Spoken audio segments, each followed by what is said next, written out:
Hello बच्चों, आइए प्रश्न को पढ़ते हैं।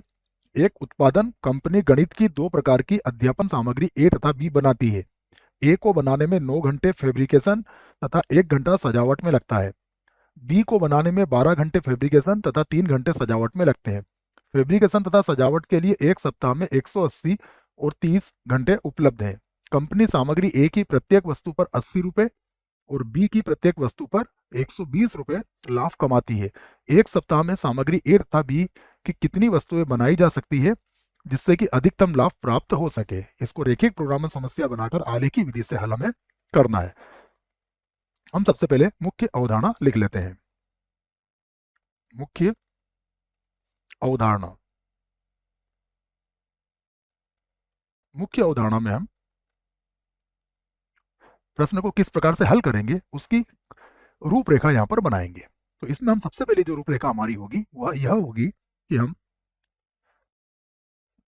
जो प्रश्न दिया गया है उसके संगत आवश्यक आवश्यक प्रतिबंध बनाएंगे। आवश्यक प्रतिबंध आपको इस प्रश्न में बनाना है। उसके बाद इस प्रश्न में आवश्यक आवश्यक उद्देश्य फलन भी बनाना है। उद्देश्य फलन। और उसके बाद हम इसको हल करेंगे और इसके कोणीय बिंदु की सारणी बनाएंगे। कोणीय बिंदु हम इसके प्राप्त करेंगे और उसकी सहायता से फिर हम इसको z का अधिकतम मान भी ज्ञात करेंगे। सबसे पहले हम प्रश्न को देखें तो हमें ए और बी दो प्रकार की अध्यापन सामग्री है गणित की। तो हम इसको ए और बी को एक्स और वाई मान लेते हैं। तो इस बात को यहां लिख लेते हैं। माना माना ए प्रकार तथा तथा बी प्रकार की सामग्री की सामग्री एक्स तथा वाई है। एक्स तथा वाई है। ये बात हो गई। अब हम सबसे पहले इसके अवरोध या प्रतिबंध बनाते हैं। इस बात को समझिएगा कि यदि एक्स और वाई है तब तब एक्स और वाई सदैव 0 से बड़े ही होंगे, क्योंकि या तो सामग्री बनेगी या फिर नहीं बनेगी। नहीं बनेगी तो शून्य और बनेगी तो शून्य से अधिक। अब हम इसके सबसे पहले प्रतिबंध बना लेते हैं। मैं यहां लिख देता हूं प्रतिबंध। प्रतिबंध। पहला प्रतिबंध देखिएगा, हमसे प्रश्न में क्या कहा गया है, पढ़ना पड़ेगा हमें। ए को बनाने में 9 घंटे लगते हैं फैब्रिकेशन में, बी के लिए 12 घंटे फैब्रिकेशन में, और कुल फैब्रिकेशन का समय कितना है 180 घंटे। तो यहाँ पर हो जाएगा 9x, ये हो जाएगा 12y। मैं इसी बात को लिखूंगा, यहाँ पर होगा 9x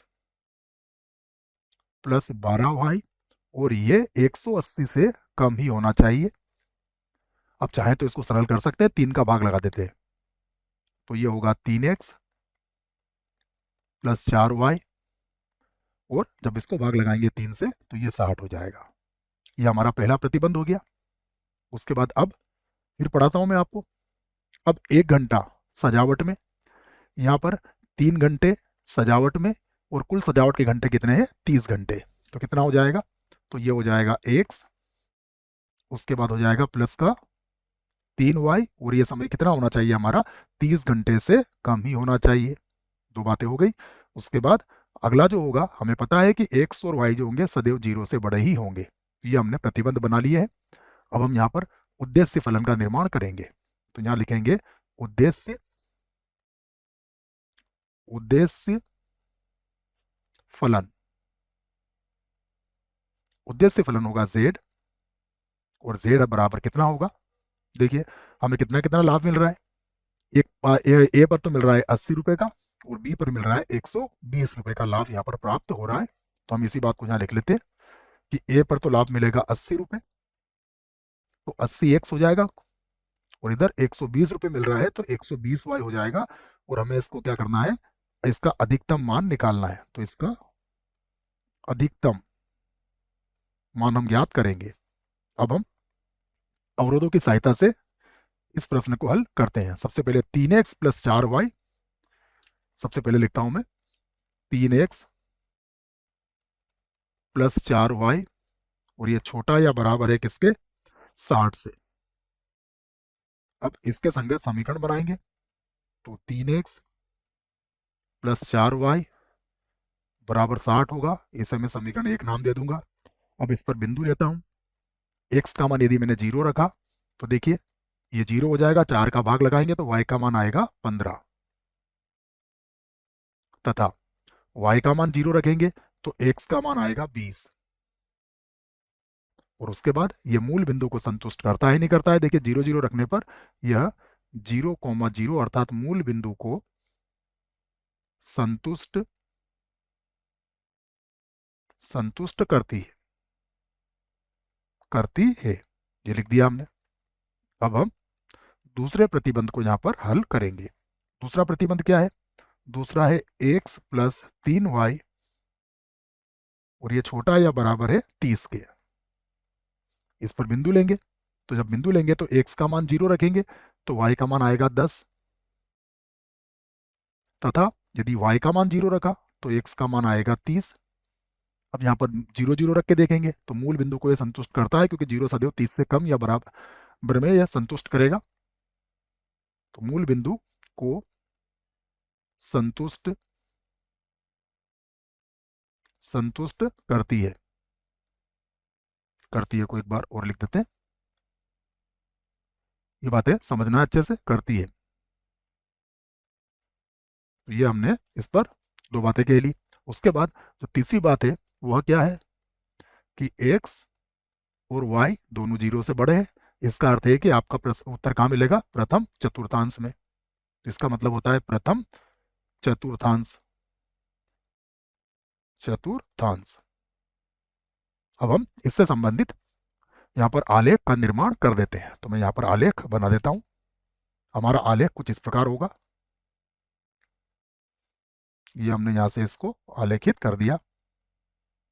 एक तरफ ले लेंगे हम x अक्ष को, और एक तरफ हो जाएगा y अक्ष। ये हमारा मूल बिंदु हो जाएगा 0 0। अब हम यहाँ पर अगर हम देखें तो बिंदु हमारे पास किस तरीके के हैं, बिंदु हमारे पास 10 20 30 तरीके के हैं। तो हम 10 10 का अंतर लेके इसको बना सकते हैं। तो मैं 10 10 का अंतर ले लेता हूँ। ये 10 20 30 40, यहाँ पर भी ले लेंगे 10 20 30 और 40। अब पहली रेखा क्या है उसे देखते हैं। ये है 0 15 और 20 0। तो x का मान 0, y का मान 15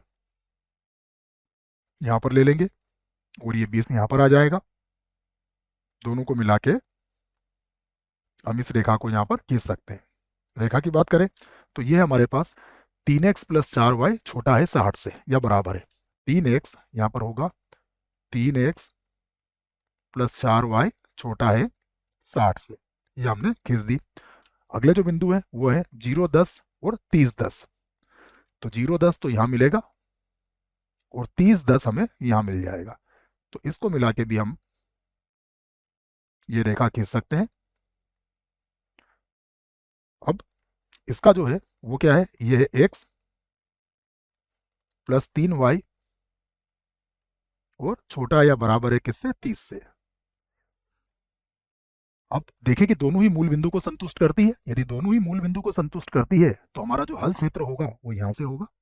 ये होगा हमारा हल क्षेत्र। यहाँ पर ये हल क्षेत्र हमारा बन जाएगा। ये हल क्षेत्र होगा। अब देखिए इसके जो कोनी बिंदु है उसमें एक मूल बिंदु है और दो बिंदु हमारे पास पहले से ही है। हमें केवल एक प्रतिचित बिंदु यहाँ पर निकालना पड़ेगा।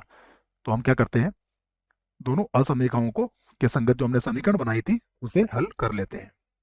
तो ये बनेगी, सबसे पहले मैं समीकरण जो एक है और इसे मैं समीकरण दो बनाता हूँ इसके संगत में एक जो समीकरण लूंगा, x प्लस 3y बराबर 30।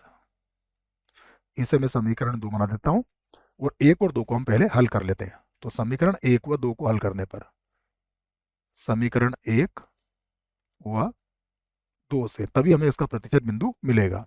तो समीकरण नंबर एक की बात करें तो यह है 3x प्लस 4y बराबर हमने लिख दिया है 60। अभी हम समीकरण की बात कर रहे हैं, और दूसरी समीकरण में 3 का गुणा कर दूंगा मैं, तो ये हो जाएगा 3x प्लस 9y, और इसमें 3 का गुणा करेंगे तो ये आ जाएगा 90। अब हम इसको विलोपन विधि से घटा लेते हैं। घटाने पर ये तो कट जाएगा, 9 में से 4 गया तो माइनस का 5y, और ये माइनस का हो जाएगा 90 में से 60 गया तो 30। तो y का मान कितना आया? y का मान आ गया 6। और यदि y का मान 6 है तो आप समीकरण में रख के x का मान भी ज्ञात कर सकते हो, तथा x का मान देखिए कितना हो जाएगा। यदि y का मान आपने 6 रखा तो ये हो जाएगा आपका 24। 24 को जब आप इधर लाएंगे और 3 से भाग लगाएंगे तो 12। तो ये हमारे पास 12 आ चुका है। अब मैं यहाँ पर कुछ बिंदुओं को अंकित कर देता हूँ। ये तो हमारा मूल बिंदु होता ही है। इस बिंदु की बात करें तो यह जो बिंदु था, ये बिंदु कितना था? देखिए यह बिंदु हमारा यहाँ पर हमने पहले से निकाल रखा है। ये बिंदु था हमारा 0, 15, और ये 15, 20,0 है। तो ये बिंदु है 20,0। ये हमने पहले से ही निकाल रखा है। इस बिंदु की बात करें तो इसको मैं बिंदु बी लिख देता हूँ। और बिंदु बी मैंने कितना निकाला है? एक्स का मान 12 और वाई का मान 6। उसके बाद इस बिंदु को देखते हैं। इस बिंदु को हम सी से व्यक्त कर देते हैं, तो मैं इसको यहाँ पर सी से व्यक्त करके लिख देता हूँ। तो ये बिंदु कितना आया था? देखिए इसमें यदि हम x का मान 0 रखते हैं तो y का मान 10 आया था। हमने पहले निकाल रखा है इसको, तो ये 0,10 के बराबर है। अब हम इनसे संबंधित कोणीय बिंदु की सारणी यहाँ पर बना लेते हैं। तो मैं यहाँ लिख देता हूँ सबसे पहले कोणीय बिंदु। कोणीय बिंदु, और यहाँ पर लिख देंगे हम z का मान। z बराबर कितना आया हमारा? हमने निकाल रखा है 80x प्लस 120y। 120y। तो पहला कोणीय बिंदु क्या है? मूल बिंदु। मूल बिंदु को लिखेंगे हम 0, 0। पहला कोणीय बिंदु हमारा मूल बिंदु 0, 0 है। दूसरा बिंदु ए। दूसरा बिंदु ए कितना है? देखिए 20,0। तो यहाँ लिख देंगे हम 20,0। उसके बाद बिंदु बी। बिंदु बी हमने प्रतिशत बिंदु निकाला है, तो ये 12,6 है। तो ये हो गया 12,6। 12,6। उसके बाद बिंदु सी की बात करें तो बिंदु सी कितना है? बिंदु सी है 0,10। ये लिख दिया हमने 0,10। अब हम यहाँ पर इनकी सहायता से z के मान को भी लिख लेते हैं। सबसे पहला मान तो 0 ही रहेगा, तो यहाँ लिख दिया हमने 0।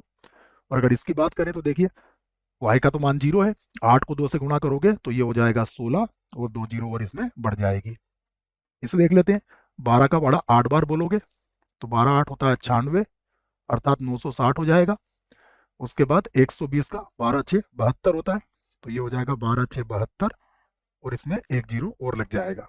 तो ये हो गया 0, 6 और 2 8, 9 10 और 16 हो जाएगा, तो ये 1680 हो गया। तो यहाँ पर लिख दिया हमने 1680, है ना? ये समझ में आ गया होगा। 12 का पढ़ा 12 8 72, तो 72 लिख दिया हमने।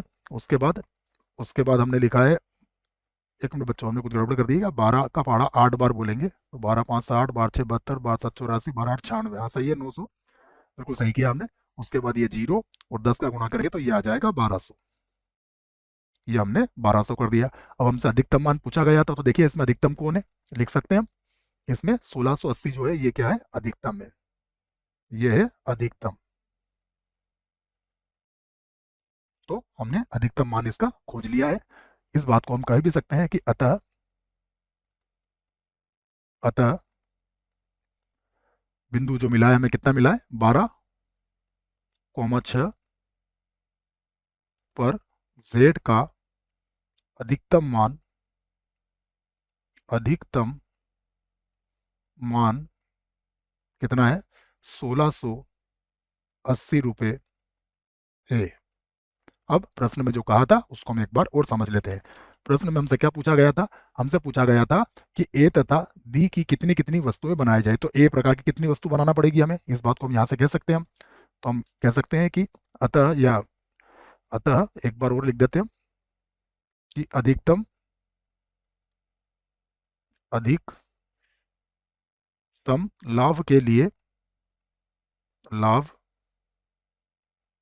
लाभ है बच्चों ना, लाभ के लिए ए प्रकार की